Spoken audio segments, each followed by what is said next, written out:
Let us now see some advanced prompting techniques, which, when employed, will yield better results from the LLM. The first technique is called chain of thought or COT. This is essentially an extension of the rule number 2 we saw in the previous lecture, providing step by step instructions to the LLM. In chain of thought, we actually guide the LLM through the thought process of reaching to an output. Let me elaborate with an example. Here we want the LLM to choose between two headphones of different brands. Now we tell the LLM the exact thought process or the chain of thoughts that a human would go through to come to a decision. So, first, LLM should start by comparing the features and the pros and cons. Then, it should look at the value for money aspect. Third, it should consider the reviews of the products and then make a decision to balance all these three aspects. So, we are essentially guiding the LLM through the thought process of achieving the task.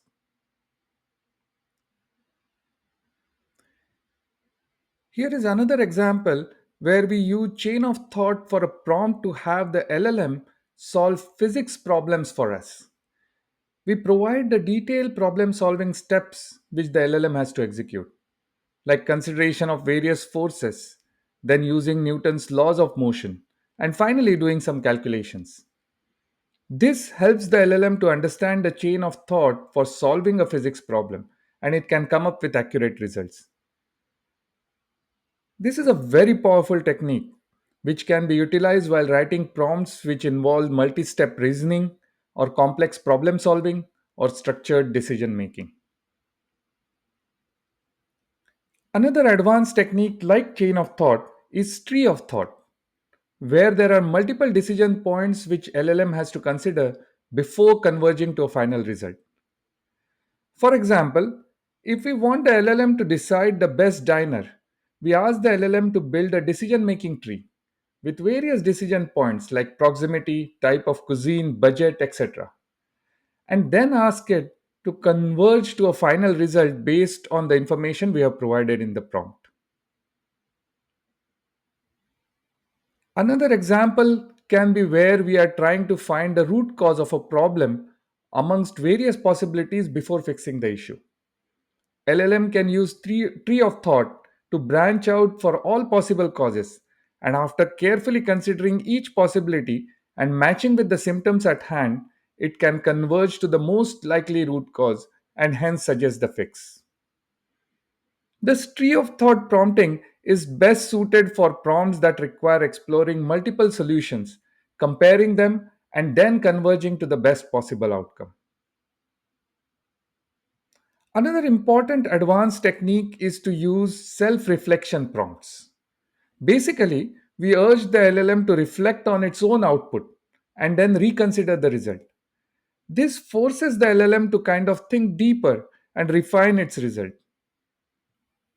For example, if we want the LLM to explain why sky appears blue to a 10-year-old, when we add self reflection around the language to be used or the complexity of technical terms, LLM provides a better simplified version of the explanation.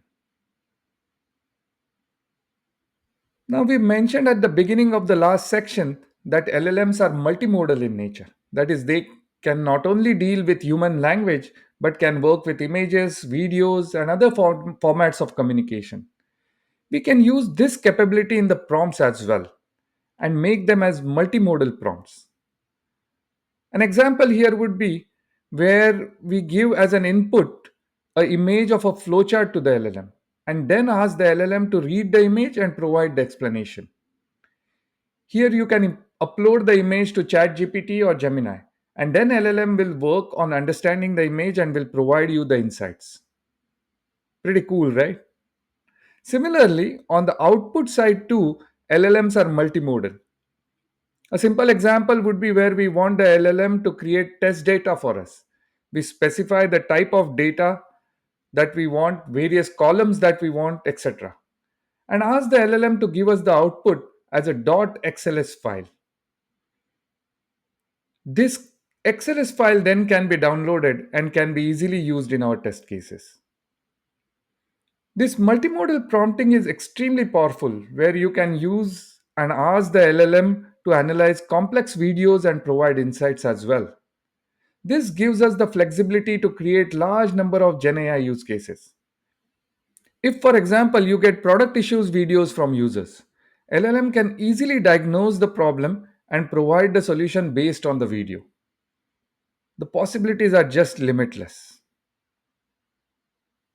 Thus, we saw various basic as well as advanced prompting techniques which everyone can master to get most out of the GenAI system. Hey, and just by mastering these techniques, you can easily get very good employment as there is really a race to get as many GenAI use cases as possible out there.